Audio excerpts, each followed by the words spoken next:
Sean Chandler Talks About started in July of 2016, but I had several false starts going back to, I believe, May of 2013.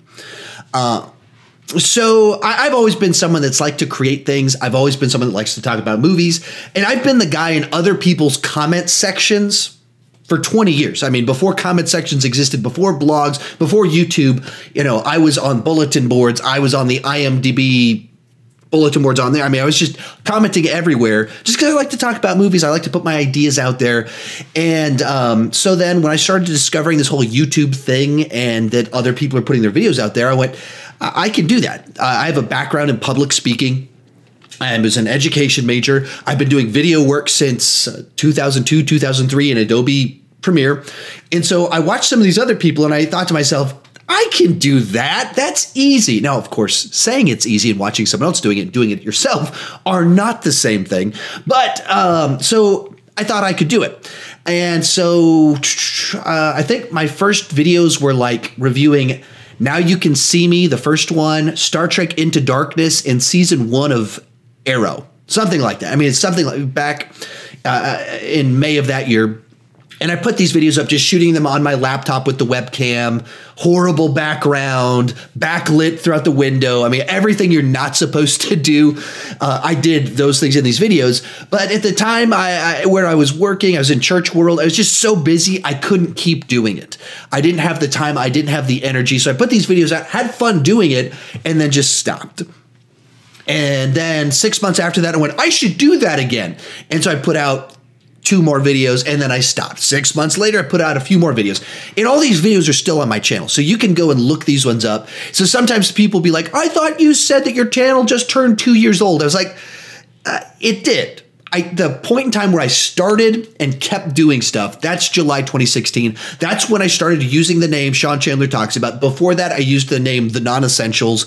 I had a blog, press blog or something like that there too, where I wrote some articles and things like that. And but Sean Chandler Talks About started in July 2016, and that's when the progression of what I'm doing now happened. And I mean, that's kind of when the whole from that point on, you started leaning into the emphasis on consistency, on branding, on keeping your thumbnails and your graphics kind of similar from video to video. Is that something that like you kind of discovered in this interim, in this 6-month period between starting it and then realizing you wanted to pursue it seriously? Like, what was the change of mind or the catalyst for kind of switching over to that direction and being more professional, I guess, for lack of a better word? Well, so I did blogging for the 6 years prior, 7 years prior to starting YouTube. Sean Chandler Talks About. I'd done blogging stuff, and I'd always known I had really bad branding. I had very poor focus. I'd done a lot of things really wrong when I was doing blogging stuff, and I'd never got any traction. And my sister is pretty successful in mommy blogging, homeschool blogging stuff. Okay. And so then I'd gotten together with her, and she told me, like, your thumbnail is like the most important thing. That's what people click on. And she doesn't have a background in marketing some of the ways that I do and graphic design. She doesn't have any of that stuff, but she had experience with mommy blogging graphics. So compared to the stuff that I create, it'd be like, it seems small scale, but it was for the target audience, and she understood what they're looking for. Yeah. And so it had success in that. So she told me some of these ideas, and that's what, thumbnails. And I'd never done that. The stuff I did in May 2013, those early videos, those didn't have thumbnails or anything like that. I didn't have any of the proper branding stuff. And so I had a lot of knowledge about how to grow an audience that I'd never really properly applied when I started. And so I put out my first Sean Chandler Talks About video, was my review of Ghostbusters, the girl one, which obviously one group of people thinks it's the worst thing ever. Other group of people are like, you only think that because you're a bunch of sexists, and just, bickering back and forth. I went to go see it, and I went, okay, it's just a good enough corporate blockbuster movie. It's totally safe, mildly amusing. It's just that middle mediocre. Yeah. And so that's where I was like, I'm going to talk about it and try and give like a common sense take on it. And I had fun doing it, and I didn't have a job at the time because I'd resigned from my job in Church World the month before, and I didn't have my entire resume was for Church World. I was like, I'm not doing Church World right now. I don't even know where I'm going to work. So I've got free time. I guess I'll talk about movies. Yeah. And so I did that one, and I did Independence Day Resurgence, and I dug it. And then I put out a video ranking the Star Trek movies when Star Trek Beyond came out. So 2 weeks into my channel, put this video out, and it gets like 5,000 views in the first 2 weeks or something like that. And that seems major to you at the time. Yeah, right. So I did, like I said, blogging for 7 years. I had 2 blogs that had over 5,000 views, reads, or whatever, clicks in 7 years. And then in 7 days, I do this ranking and it gets the same number. I was like, oh, well, YouTube's way better than blogging. I like this a lot. Sure. And so it was just enough of a taste that I went, okay, I've wanted to do this for 3 years.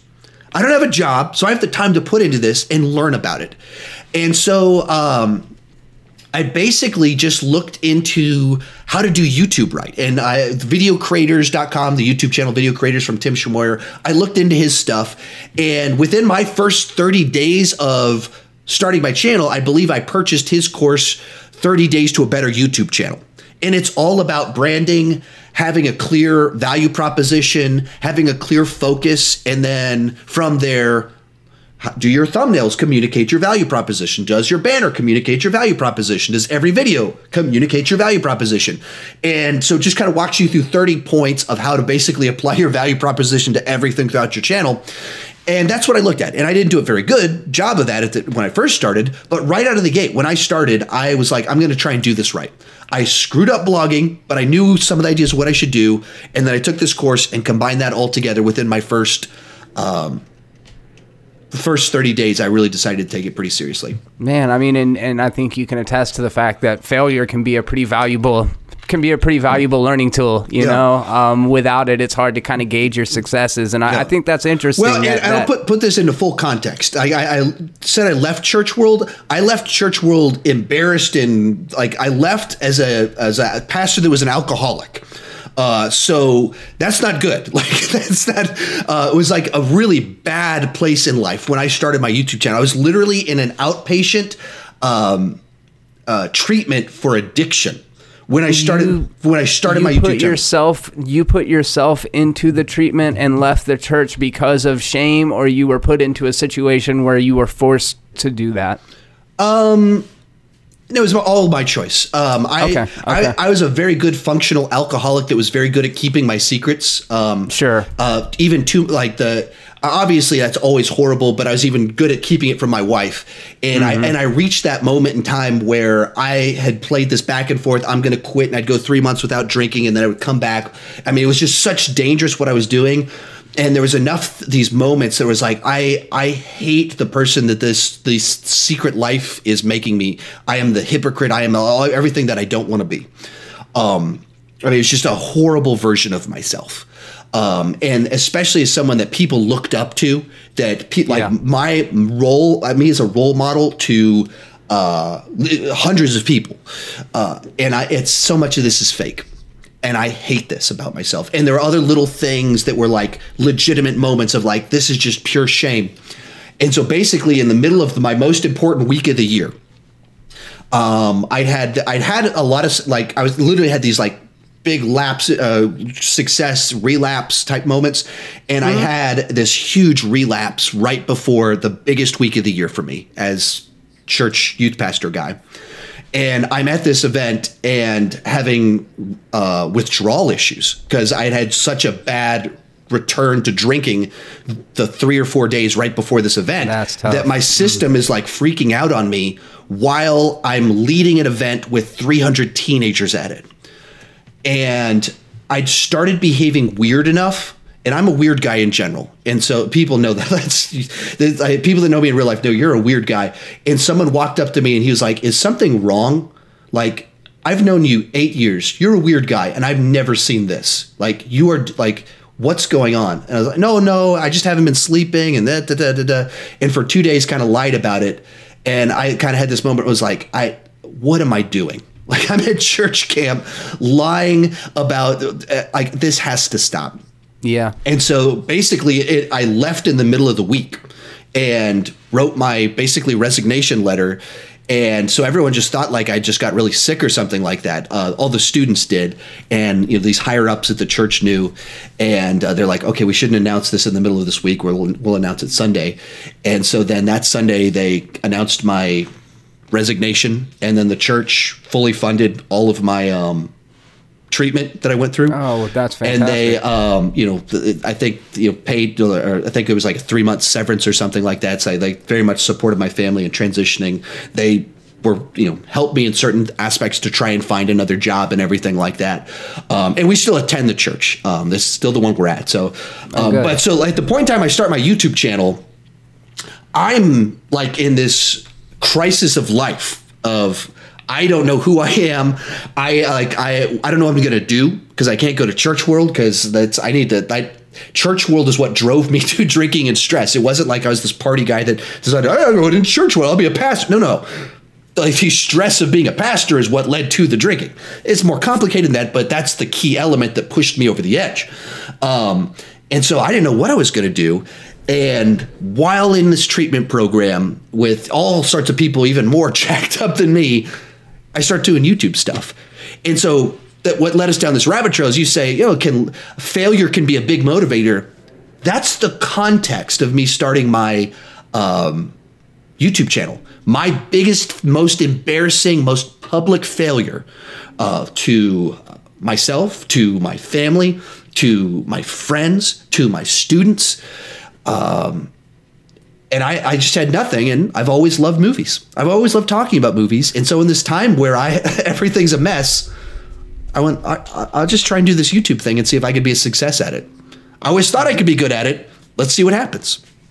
Yeah, that's so fascinating to me. I've spoken with other content creators over the past couple of years, and a lot of us have similar origin stories, I guess, for lack of a better terminology. One of my very close friends, Zach, he talked candidly about it on podcasts that he and I did together, where he just basically said that he was in a very depressed, emotionally low place where he was consuming a lot of YouTube content, and in a way he felt like he was in a way forming like a vicarious relationship with these people, and that kind of through this shared communal experience, it was able to kind of pull him out of the depression. And so therefore he realized that there was an outlet for that kind of thing. My dad had died of cancer pretty suddenly a couple years before I started doing the YouTube channel. And it kind of sent me into a spiral. I mean, I'm very familiar with alcoholism, substance abuse, things like that. My drug of choice was opiates, painkillers and things like that. And I got to a place where I was really, instead of coping and dealing with what was going on with the situation, that I was struggling with the depression from my dad and then all the fallout that came along with that. And instead of confronting it head on, I was just kind of putting it off. And I hit that moment, it's that defining moment that you kind of mentioned where I was just reflecting and I'm like, if my dad were here right now and I had to sit there and tell him like what I was up to, what would be the narrative that I wanted? You know what I mean? Would I want to just be like, oh yeah, I'm pretty much just like strung out, lying to my wife, same as you said, just being having my feet in two different worlds simultaneously, having this persona of being, I'm a pretty stand-up guy. Like I've never really set out to wrong anybody or hurt anybody. I've only ever really hurt myself, but I've compromised integrity and told lies and things like that I should never have done had it have not been for the substance abuse and things like that. But what I find is people that have these slightly addictive personalities, people that are a little bit compulsive, seem to excel at this kind of thing because it gives you something to focus on, Mm-hmm. Exactly. Well, to tie back to a couple of things that you just mentioned, my dad died of drink issues related to alcoholism when I was 20 years old, back in 2002. And one of the big, and all of my friends had gone off to college for the most part. And so I was very isolated, and it was a very long process of working through all of that. And the place that I found community was on the internet. And this was before YouTube. And so just on a community, found a group of people, and I spent excessive amounts of time there and made friends there. And like a lot of people don't understand like online friendships. They're like, that's weird. You don't even know these people. And if you've never had real online friends, I get why you would think that, but they are your real friends if you don't have someone in real life. And of course, it's better to have someone that's right there that can see you, that you can't play games with. They can see the reality and they can see the lies. But if you don't have that, if there's someone online that you can really talk to, the internet allows that to happen. Yes, absolutely. Absolutely. And allows us to connect over things that maybe your next door neighbor won't be into, like Jackie Chan fan pages. That is correct. Like that's kind of what your origin, like that's where you started out, right? So was it Rumble in the Bronx? Was it Drunken Master? What was the Jackie Chan movie that set you on fire so much for this guy that you wanted to dedicate a blog to him? So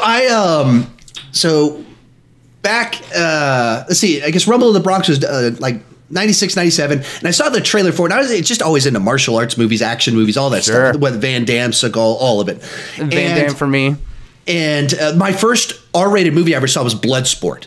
And so that's my background. And so then I see this advertisement for Rumble in the Bronx, and you know, the world's greatest stuntman, world's greatest action star finally comes to America, and it really sold him on his international appeal, and finally he's coming to the U.S. And I didn't see that one in the theater because I was a little bit too young, and my mom didn't take me, and I couldn't drive yet. But then I guess Operation Condor came out, and that one was PG-13. I think that's the first one that I saw in the theater. I don't know if it was his first movie that I saw. I don't remember exactly, but I was just always a big fan of the creativity of his action sequences, in that, you know, he's using all the props around him, and it's martial arts, but it's amusing, and it's always designed to be entertaining. And so I'm the kind of person, to what we talked about before, that addictive personality, that compulsive. So I just start trying to look into this guy as intensively impossible, and kind of started digging up his older stuff that weren't as readily available, even got into like some video trader groups. And so like I'd have one movie and I'd ship it to you and you'd ship me another movie. Awesome. All the stuff in the pre-high speed internet era of where you can get everything now. And so like shipping VHS tapes between people. And so like even before Legend of the Drunken Master, as it's called in the United States, came out here, like 4 years before that, I had a VHS copy of Drunken Master 2. It's an actual title for the movie. And it was a different cut of the movie. It was subtitles and everything. And so I was just all in because of that compulsive kind of personality that I had. And because of the nature of his work, where he does all these crazy stunts and has gotten injured so many times, there was just interesting little things about him. And so I put this webpage up where it's like, hey, Jackie Chan, here's a picture of his body. Click on which body part you want to find out how he's injured it and which movie that happened. And did you engineer that? I mean, did you set all of that up, or did you have a buddy that was more into the tech side of it? Oh, no, I did all of it. That's really cool. That's kind of my gift in life, is that I'm pretty good at figuring things out. I'm not a master at a lot of things. I'm really curious, and I can like sit down and just teach myself stuff. And so I've never taken a class on Adobe, anything. If Photoshop, Premiere, After Effects, all this stuff in life that people know me for, video editing, public speaking, I taught myself all of these things.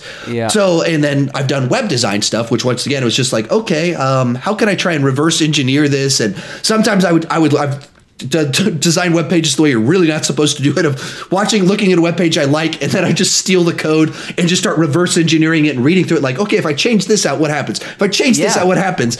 And that's what I did, is I just kind of reverse engineered, and I took every little thing that I could learn and designed this web page. That's fantastic. And there's also in there a movie review section on it in the Internet Wayback Machine, which is this archive of old web pages. It's still out there of these movie reviews that I wrote, and they're the funniest, worst movie reviews ever written. Like it's like a parody of a high schooler with bad grammar in English trying to review movies while being like, it's like super rad to watch Jackie Chan. He like did this flippy kick thing and then he hit a guy with a refrigerator man. It was like awesome, except everything's misspelled and words are dropped. It's amazing. And we're going to need a link to that, Sean. We're going to need to be able to send people to check these reviews out. I think that's really cool. My love for movies goes way back. My experiences with the world of film punditry, I don't think go back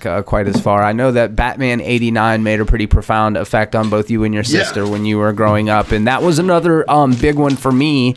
I think it kind of emblematically represented our generation of like what the blockbuster was, or kind of redefined the blockbuster, because there was such a massive marketing push behind it, and it's this beloved character and this really eccentric and bizarre take on the material, and there was just something about that spoke to people culturally. I mean, would you say even still to this day, with the 37 Batman movies that are out there, that's your favorite, or has another one kind of taken its spot? The Nolan ones have taken its place. I think there's some things about the Burton films that just the first one, there's a little bit too much Prince in it. There's a little bit of goofiness to it, and then too much Prince. How dare you, sir? When you have a movie with 2 different dance sequences involving the Yikes. Joker and Prince music, maybe the studio had a few too many notes for Burton. Yikes. And then the second one is a bit too much of a Burton movie. It's Burton's superhero movie. It's not really a Batman movie, even though it's Batman characters. So I think Very fair. The Nolan movies, I think, in general, are just better films that I think will age better, or have aged better, and will continue to age better. They don't have things inside of them that make you look at them and go, oh, that's from 1989. Good point. There's no That's other. Very fair. Like, you would not have a Batman movie with Prince music that wasn't in this 4-year window of time. It wouldn't have happened. Yeah. And so the Nolan movies just really, he was able to avoid all of that type of stuff. But as for like movies that, like that summer of 1989, huge for me, because that's the first summer where I remember the movies that I saw. I was 7 years old. Do you mind telling, how old were you, if you don't mind? I was 8. Okay. Wait, let me check my math on this one. No, I was 7. Sorry. I was 7 actually that summer. I turned 8 later that year. Okay, we're literally the same age. I'm 37. Yeah. There we go. So my family went on a road trip to California the year before we had moved from California to Texas. And so then we drove back that summer to California, to see everybody. And on the way to California, we stopped somewhere in Arizona at the small town, and they had a movie theater that was playing only one movie, and it had a balcony. Like, the theater had a balcony, and were showing Star Trek V. Oh, that's cool. And they said, if we don't sell 20 tickets, we're canceling the movie, just so you know. And so, okay. And so we bought our tickets, sat down, and started counting every head that walked into the movie. And that's my first distinct memory of seeing a film in the theater, Star Trek V. And, people pick on the movie. It's deserving of being picked on. It's got a very special place in my heart. Is this the whale one? No, that's 4. 5 is the one directed by Shatner. And they're trying to track down God. It's so very pretentious, very ridiculous idea. It's got a lot of issues. The whale one's really good. It's goofy, cheesy. There's time travel. It's a fun one. The Star Trek V has got some problems, but it's a very special place in my heart for the obvious reasons. Yeah, of course. Same summer. We see Batman '89, and I don't know if you could see, I don't think you could see it. Just whenever you mentioned it, I picked up my folder right next to me and showed, like, I still have all the cards, the collection cards. Oh, nice. And like, so actually I can pick it up again now that I'm talking. But so I've still got them. I mean, it's right here next to me. Literally, while I shoot my videos, I'm right next to this binder with these cards in it. So yes, of course, and this was not set up. We did not discuss talking about Batman ahead of time. You literally had those things sitting next to you. Yeah, yeah, exactly. This was not planned at all. And then that same summer was Last Crusade, Indiana Jones: The Last Crusade. Ooh, another good one. And so, Star Trek, huge part of my life. Batman, huge part of my life. Indiana Jones, Harrison Ford, Sean Connery, Spielberg, huge part of my life. And so all this stuff happens that summer, and that kind of shapes you a little bit. Yeah, you're speaking of my soul with those movies, man. All such good picks. So, okay, that establishes the fan element of it. And I don't know. I guess this is a fine opportunity to ask. Do you consider yourself a movie critic? Not yet. You don't like that term at all, do you? Is it that you don't feel that you've earned the merits, or that you don't like the idea of critiquing? I don't. I think I know what I'm good at, and I lean into my strengths well, and so I can present myself as better at doing something than I actually am. And so my channel is so focused on franchises and, blockbuster mainstream movies where I can talk about them in a way that's interesting and insightful, and talking about story and characters and plot and things like that. And I do it in a way that's very much geared towards my strengths. And at the same time, there's movies I feel wholly unqualified to talk about. And this is actually just a few days ago, I was talking with a friend of mine that he's very much in art house, smaller films, indie films, and he's one of the people that invites me to a lot of screenings. I'm either on the press list, or he invites me using press passes, and I have to wait in the line and everything like that. And so he had invited me like the Austin Film Festival, and I saw the movie The Favorite. And I saw The Front Runner. And I saw them like a month before they came out at the Austin Film Festival, but I didn't post reviews for them. And then earlier in the year, he invited me to go see Annihilation. And I saw that one about a week early, and that was all because of him. And I didn't post a review for it. Well, that wasn't, there's on all three of those, it was 50-50, equal parts. I wasn't sure if it fit on my channel. Sure. And equal on the opposite side of it, I don't know how to talk about those movies. Like, I don't know. Why would you think that? What about those movies in particular, or what about your specific set of skills or communication makes you feel like those are excluded from the conversation when you're obviously passionate about it? I don't feel like I see the things that other people see. Okay.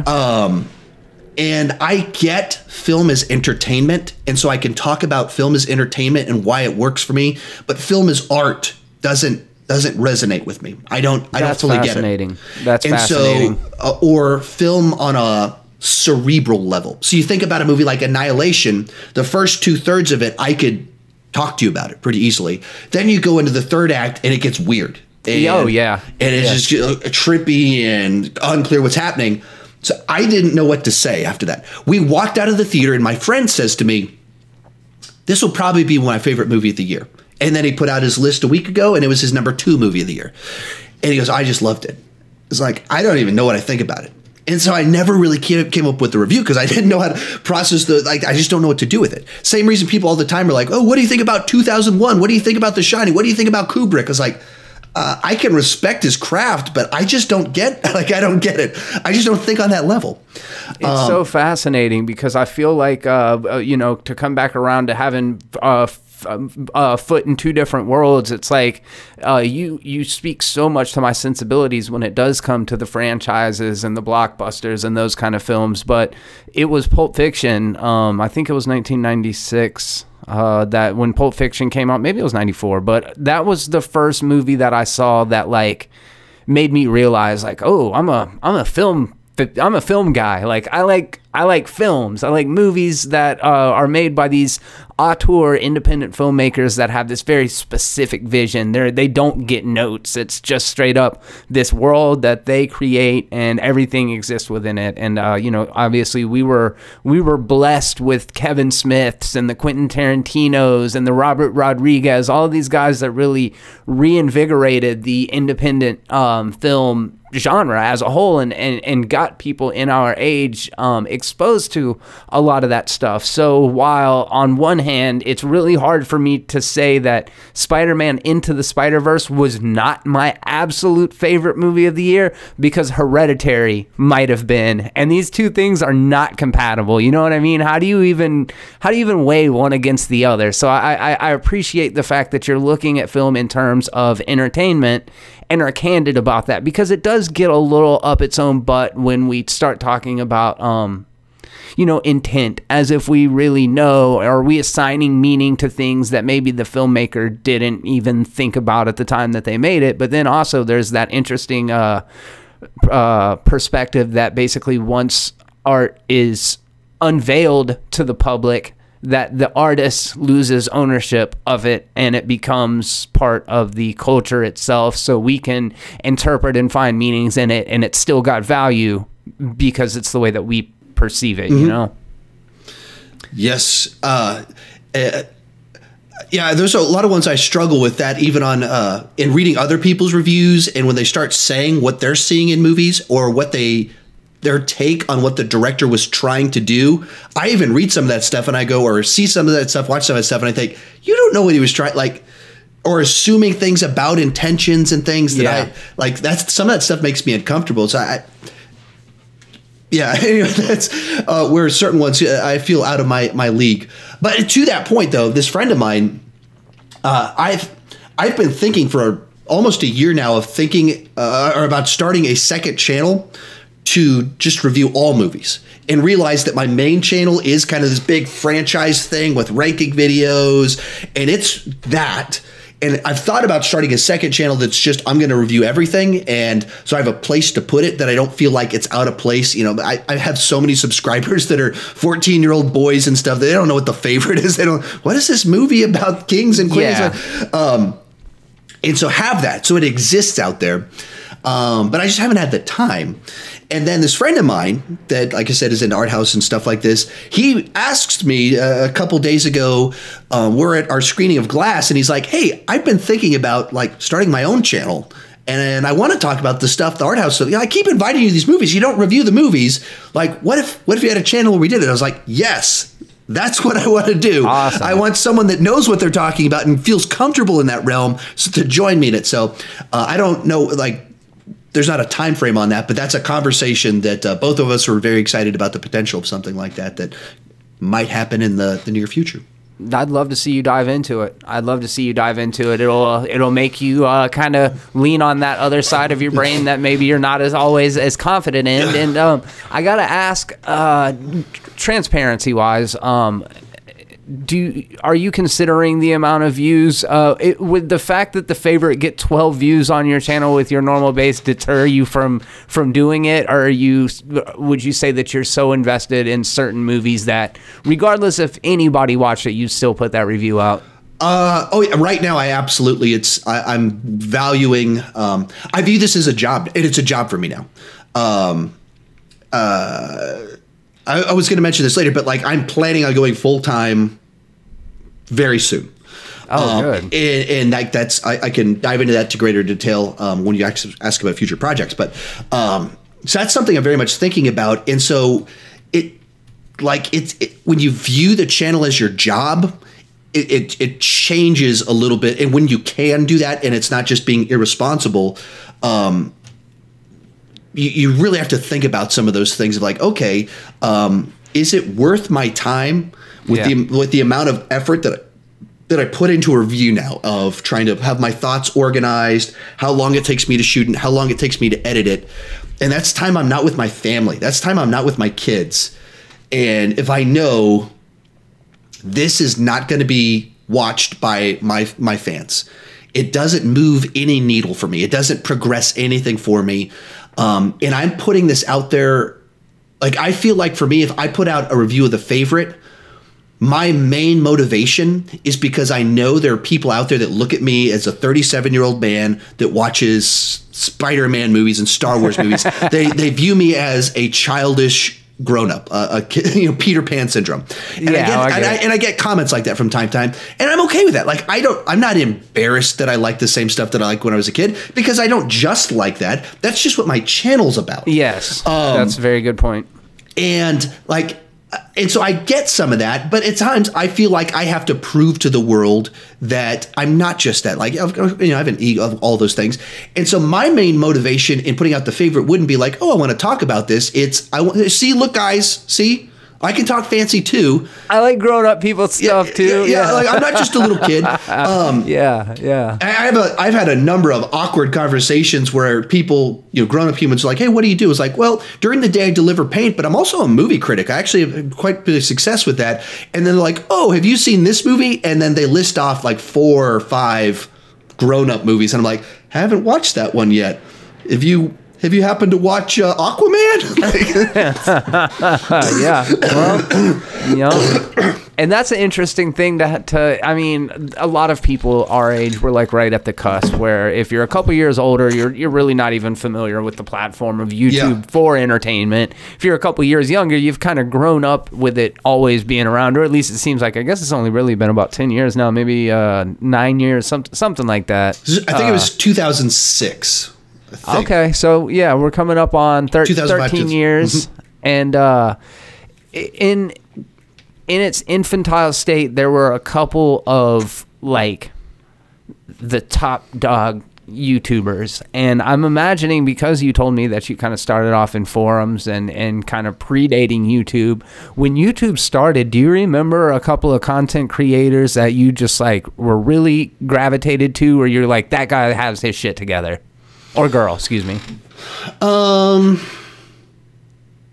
See, my first introduction to YouTube was people being like, look, it's like a music player. It's got all these music videos, and they're all free, and you can listen to them whenever you want.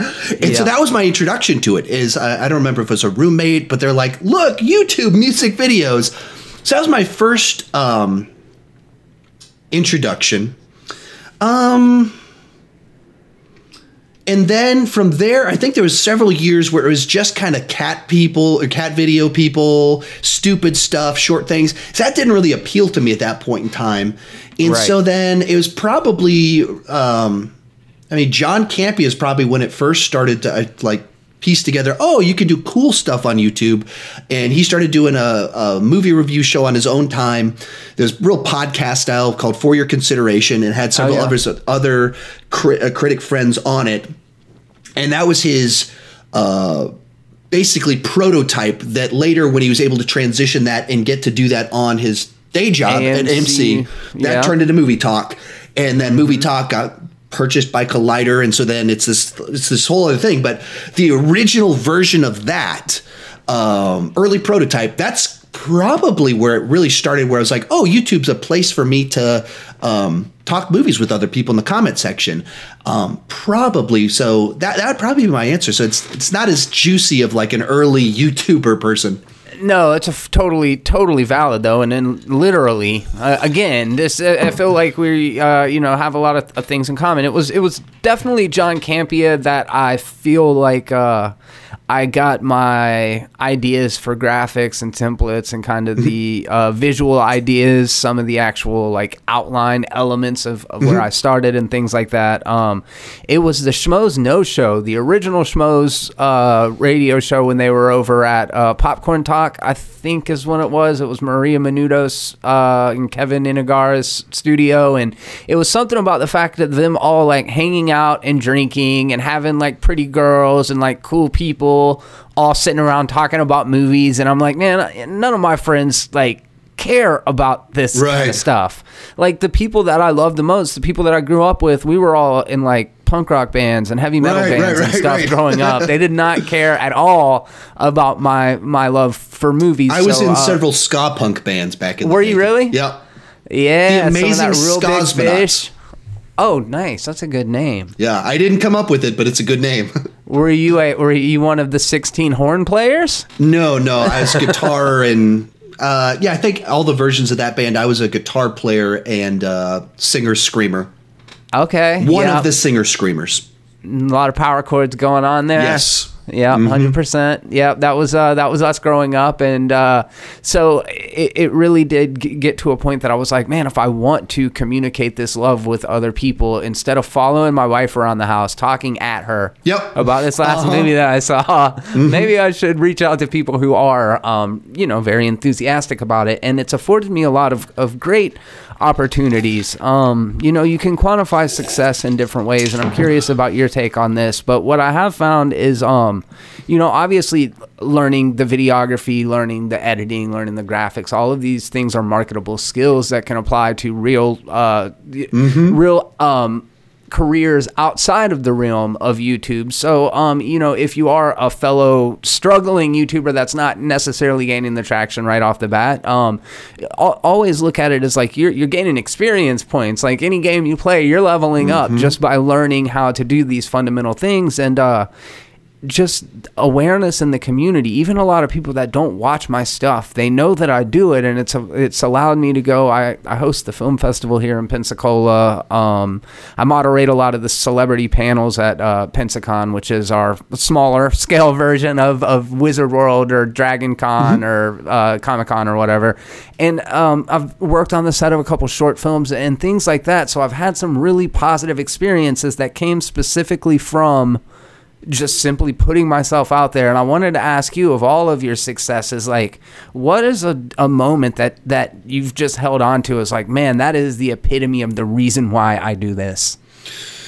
That's a good question. The one that's struck me this last week, which is to get very recent on this one, is I had someone comment on one of my videos, "Hey man, love your videos. You're such an inspiration. I started my channel because I was inspired by you." And so I was like, great. "That's awesome." Hearted it. "Thanks. That's so cool." And pinned it. And then like a week later, 2 weeks later, I look at it. I guess it's a couple days ago. So the initial comment was a couple weeks back. And there's several comments on it like, "Me too, me too, me too, me too." And this one comment was seen by enough people that there's a group of people, just like this one video just happened to see it, that they started channels. Like 5 people were inspired to start a channel because I have a channel. Like, well, that is so weird to think about. Like, that's really amazing. These people I've never met, probably never will meet, and had that influence on them. And so the same way that me and you were talking about John Campea, these 15-year-olds, 20-year-olds, they're talking about me. Yeah, like, well, that's really awesome. That's a weird thought and very, very cool. And to some extent that like by now, like in the last 6 months, I've started to feel like I'm not an imposter. Like I'm not just like luckily getting some videos, getting some traction. Like I feel like I'm putting out content that I think deserves to get some traction. Like I like what my editing looks like now, and that my quality control and things like that. And so I can look at it and think, I understand why other people would want to watch this now. That's been pretty big. I went to go see Ant-Man and the Wasp with this friend of mine that I said that gets me into some of these screenings that he doesn't normally watch movies like that, but it took me to go see it. And I just hit 50,000 subscribers, and I was like, I need to start being proactive again about trying to get onto the press lists. And so then at this screening, I actually was going to whip out and not talk to the person I was supposed to talk to. And my buddy's like, "You told me you were going to try and talk to the guy running this to try and get the email address for the person to get you invited to the press list. You need to go talk to him." I was like, "Okay, buddy, I will." And so then I go talk to the guy. He goes, "All right, here's who you need to email." And so then I emailed this person and just, "Here's my resume." And a day or two later, she emails back, "Oh, great. Absolutely. We'll put you on the list and lists off like 5 of the big studios."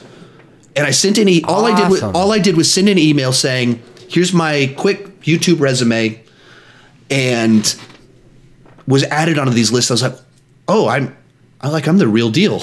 Like that. I belong here. Like 100%. I mean, that is the the apex of affirmation that you can get and when you said earlier you don't think you've earned it yet, like that's your gold badge, bro. Like you did earn it right then on the spot when you got those. So that's fantastic. That does have to be an amazing feeling. And I don't even think I asked you specifically. What state are you in? What like city do you live in or close to? I'm in the Austin, Texas area. Okay. Okay. So I'm in the Round Rock north-ish area, north-ish suburbs, Round Rock area. Yeah, that's actually where I was born at. Not specifically those suburbs. It was what is it, Angleton? Not too far outside of Austin, and haven't been there since I was a young guy. But okay, so do you think that your geographical location played into them determining whether or not they were going to give you the ability to do the screenings, or do you think it was just strictly quantifiable numbers, them looking at your YouTube account and saying, oh, this cat's getting X amount of views consistently? So because I talked to the guy that is at the local screening about getting the email address, he gave me the email address to the person that's over the Austin screenings. And so, I mean, I think in that sense it's geographic, and she just saw the raw numbers and went, okay, this guy has an audience. Yeah, so sure. Yeah. Not one or the other. This makes sense. Both. The weird one about the nature of YouTube success is, so I have 83,000 subscribers as of a few days ago, which is a lot of people. I've got a video. Especially since, what did you say, 50,000 when Ant-Man and the Wasp came out? You've grown 30,000 subscribers within the past couple of months. Yeah. That's amazing. Yeah. So a year ago, as January 2018, I was under 10,000 subscribers. Wow. So it's been a weird year. Wow, no doubt. So all these big franchises, and especially the MCU, it's changed my life. Like that's a legitimate thing that I can say, which is kind of weird, but at the same time makes sense given what I do. But but so the weird thing about huge audience, I've got 3 or 4 videos that have over 500,000 views. So these huge numbers. My day job is that I deliver paint. Like, it's as normal of a blue collar job as you can have. And like at construction sites, I get dirty. I'm covered in paint and dirt by the end of the day. I walk in mud a lot, and it's literally me picking things up and carry them all day long. And I've never once been recognized in public. Even still? Yeah, still, I've never been recognized in public, and maybe someone saw me and they were just didn't want to say. I mean, I don't know, but sure, but nobody's ever approached you. No one. So interesting. And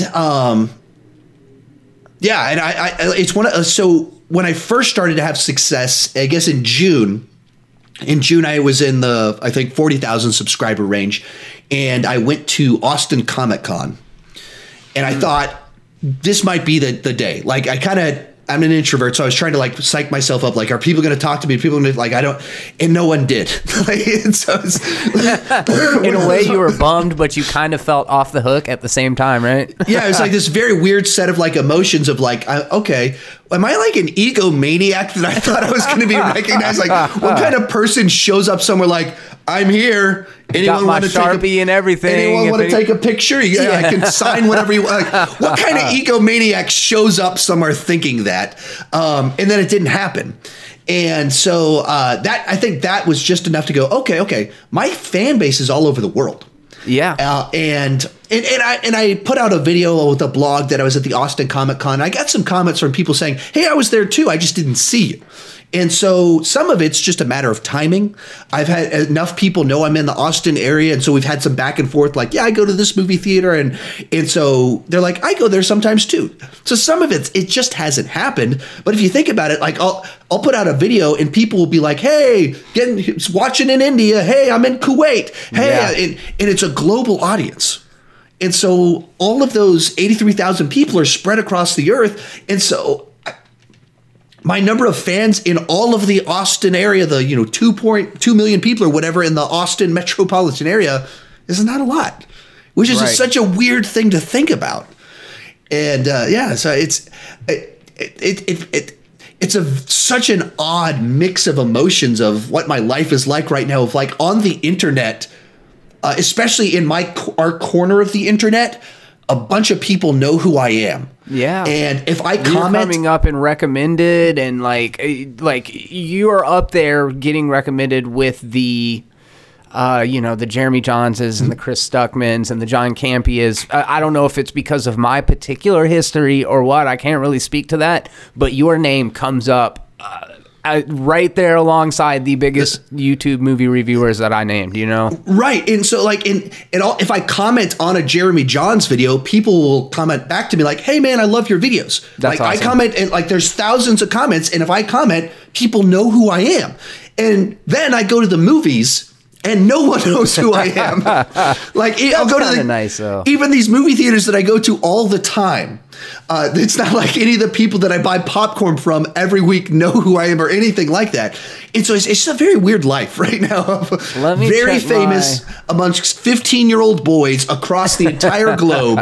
And then I go and deliver paint, walking in the rain and the mud, carrying 50-pound paint buckets. It keep you humble, man. It'll keep you humble. I want to look at my analytics real quick just to embarrass myself. I think I got like maybe 1,500 subscribers.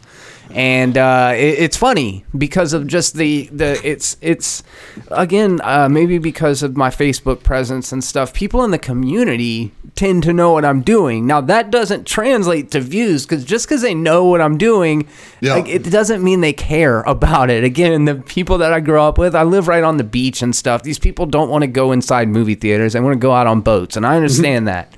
But I'm just always kind of been the other way. I've been the person kind of up in the bedroom sketching and drawing and writing and reading and watching movies and all that stuff. But I have been at Pensacon 2 or 3 years ago. I had a woman about my age come up to me, and she's like, hey, my daughter wants to get a picture with you. You're her favorite YouTuber. And it was the sweetest thing. I was like, oh, this is adorable. It's this cute little girl. She might be 10 years old now or something. But at the same time, I'm wondering, like, why are you letting your kid watch my content?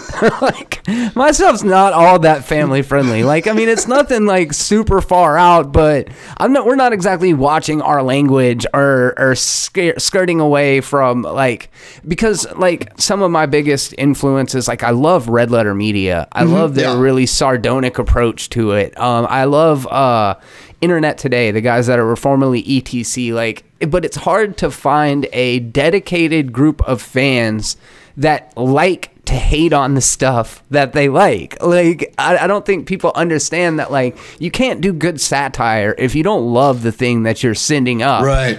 But then people will see me do movie reviews where I'm kind of bashing on the things that they're expecting to go there and have their beliefs reaffirmed. And I think that is challenging and almost offensive to people sometimes, because I do get a little bit of that feedback. Have you found that negative reviews that you post get a negative reaction from people, or does it really just depend? So the problem on that one is I'm not very good at giving negative reviews. Okay. And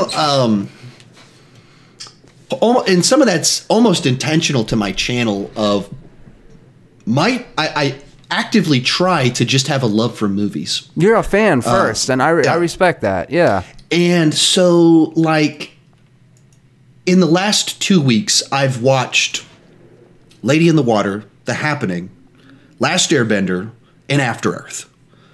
All four of just the garbage Shyamalan films. In a span of like 5 days, I watched them. And I'm totally fine with that.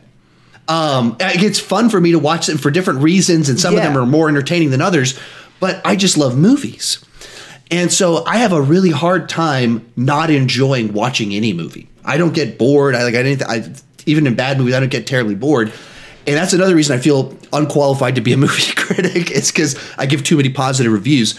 So the big one, a couple of the big ones that come to mind is that I was not a fan of Guardians of the Galaxy Volume 2. Oh, no. Were you? No, not really.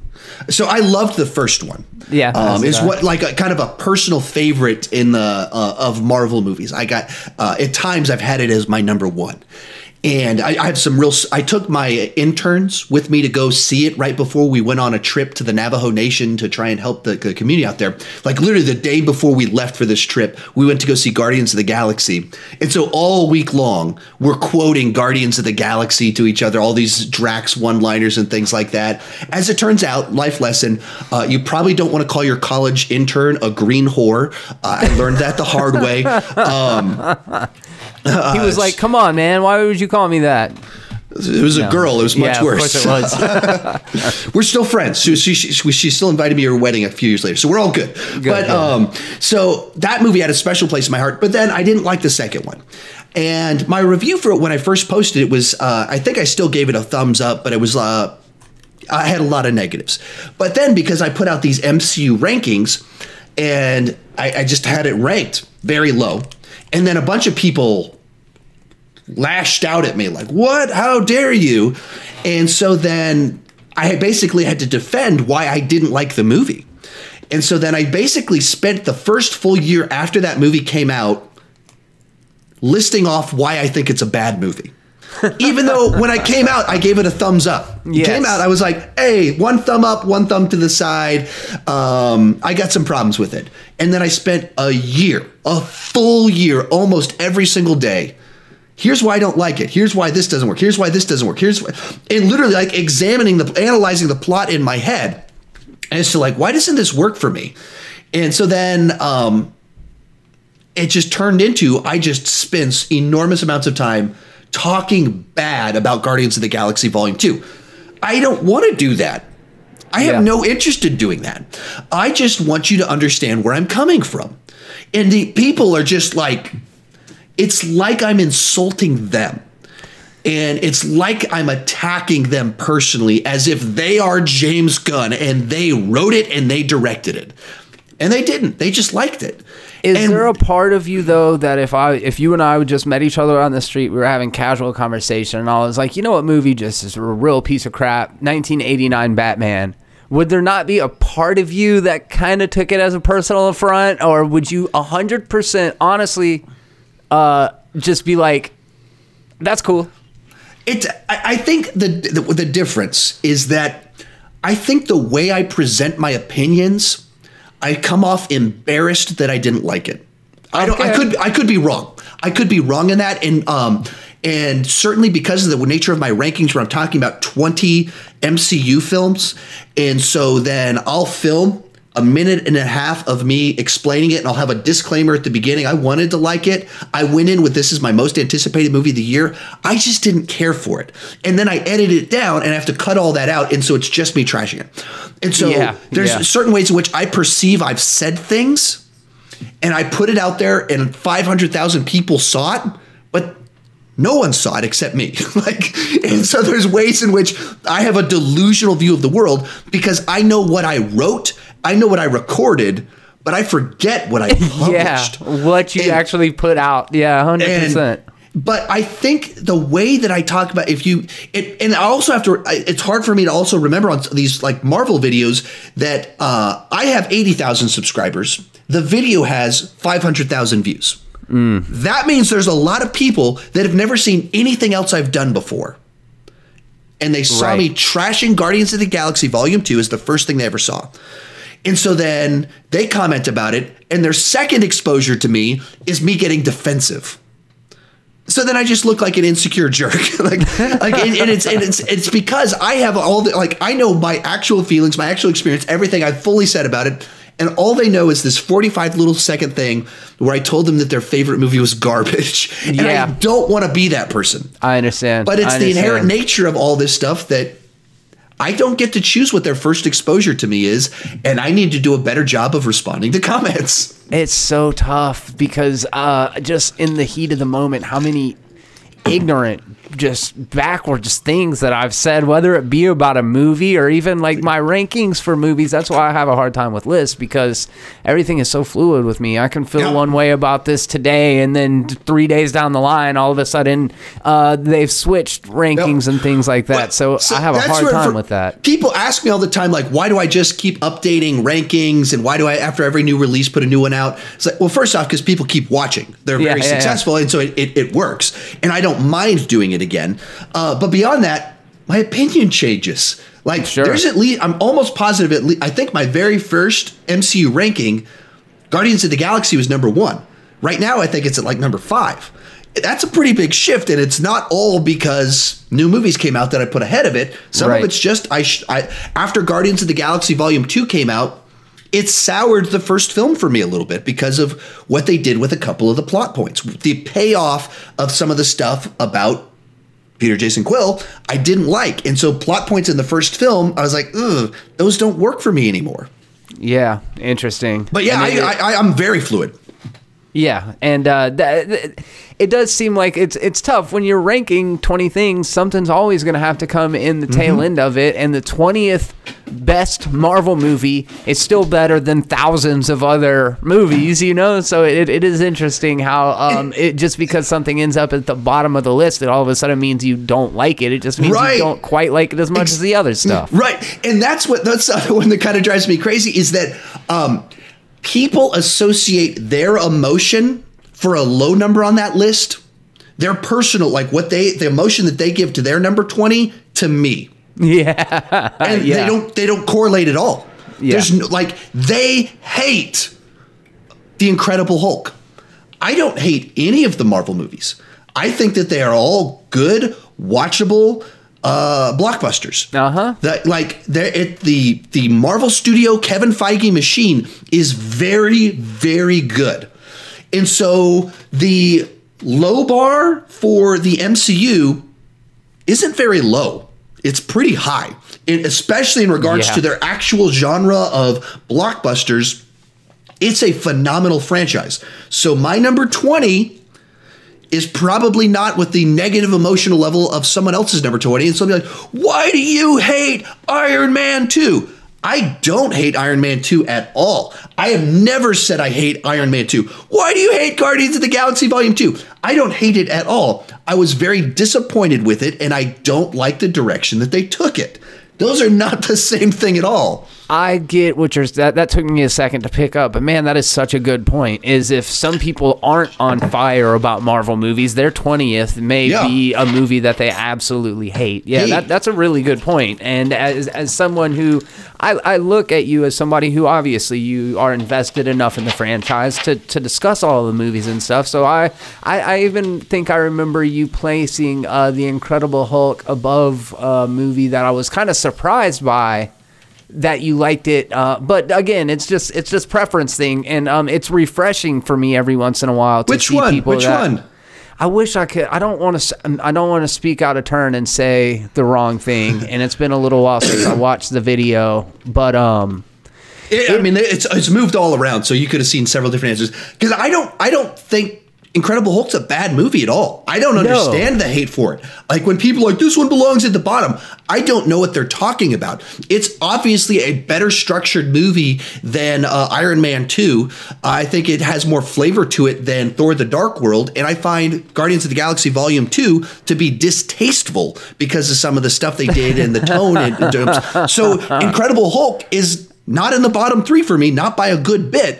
Because I also want to like say it was Iron Man 2. I do want to say now that you listed those off that it was Iron Man 2, and it's just in this space, and I'm sure you can attest to this. And I promised you I wasn't going to keep you forever, but I've got you hostage, sucker. No, I'm just kidding.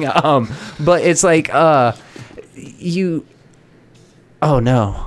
Oh no, Sean, I just now lost it, dude. Well, I'm so sorry. I got sidetracked by the fact that I've kept you on the line for an hour and was like, oh man, I got to get to this other thing. So crap, I can't remember. This is going to get edited out in post. We'll just go ahead and transition over into we've had some good conversation. I want to, before I let you get off the phone or before I let you get off the line, I've got this fun game that I like to play where essentially I just set a timer. We're going to set it for 1.5 minutes. I've got 20 rapid fire questions. They're random. Some of them are about movies. Some of them just whatever.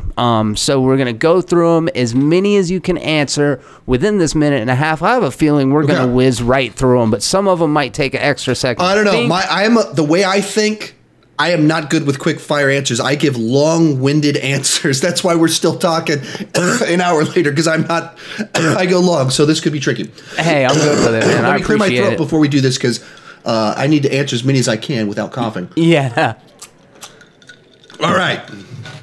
All right, and we are going to start this 1.5-minute timer in 3, 2, PlayStation or Xbox? PlayStation.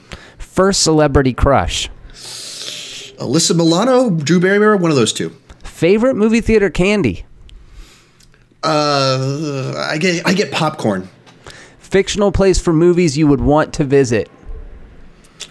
World of Star Wars, I guess. Are aliens real? Probably not. It's not in the way we think. There's potentially life out there which would be alien life, but not in the green men visiting Earth sense, I don't think. Are ghosts real? I think there's something to it, but not the haunted house type. Best Jurassic Park sequel? Jurassic World. Should the X-Men join the MCU? Yeah, I want that to be phase 4. I want that to be the hook. They have to file out Iron Man and some of those guys, and so then X-Men come in as the way to keep the momentum and excitement. Favorite film critic, John Campea. Would you rather fight a shark or a bear? A bear, to use my martial arts skills. If you had to be punched in the face by a celebrity, who would you pick? Drew Barrymore, since she's Good answer. Good answer. Michael Mann or Brian De Palma? Brian De Palma. Best slasher villain? I'm partial to Friday the 13th, so Jason. There went our time. We'll go ahead and knock out the last couple. Who would play favorite grunge rock band that isn't Nirvana?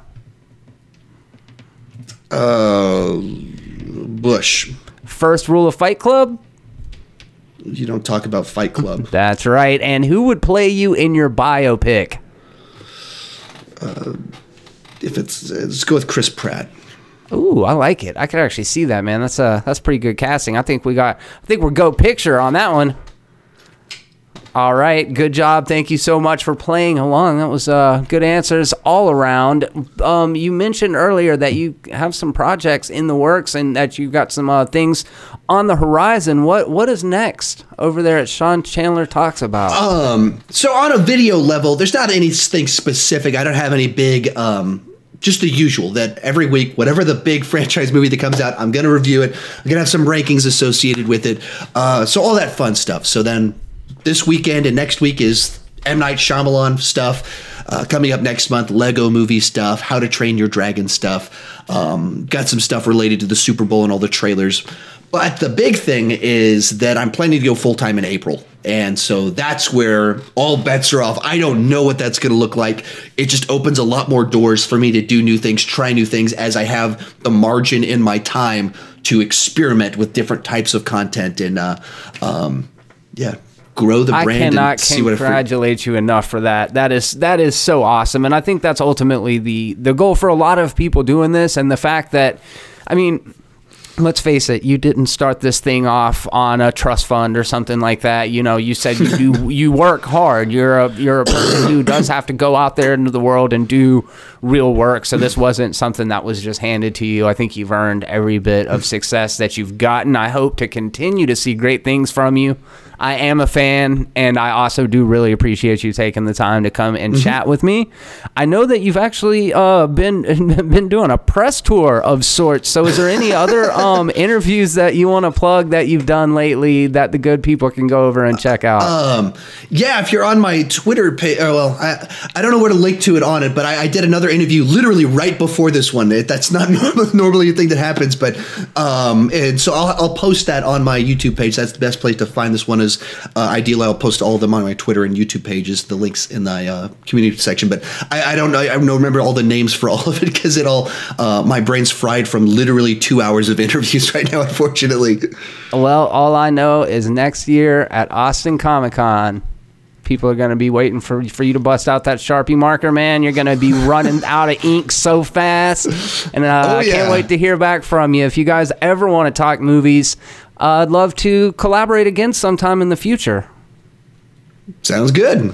Very cool, guys. And obviously, thank you guys so much for stopping by and checking out this interview. It really means a lot to me. Hopefully, you will head over and check out Sean Chandler Talks About. Subscribe. Let's get this man up to 100,000 subscribers before July. Seems like a reasonable goal. I think we can make that happen, guys. And if you would like to stay up to date with all of the terrible content that we got going on over here, then all you got to do is subscribe, click the little bell to enable notifications, and then cross your fingers that it actually shows up in your feed. I'm Jeremy, and on behalf of both me and Sean, be terrible.